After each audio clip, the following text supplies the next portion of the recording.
All right, let's start with logging in. So let me log in. All right, once you log in successfully, you will have an interface that looks like this.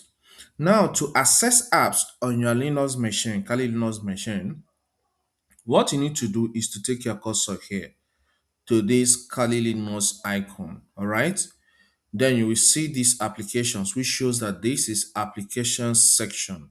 All right, click on that button. On clicking on that button, you will see some apps that are there.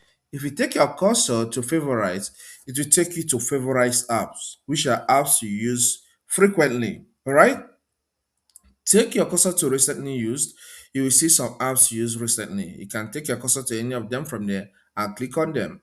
Okay. Likewise, all applications. When you click on all applications, you will see all the applications that are installed on your Kali Linux at that point in time on your account. All right. But in some cases, you may not have time to be doing all these things. Maybe you want to get to any particular app without wasting of time. What you need to do, just click on this Kali Linux icon and then search the name of the app. So let's say I want to get to Brave in this case. I will type in Brave.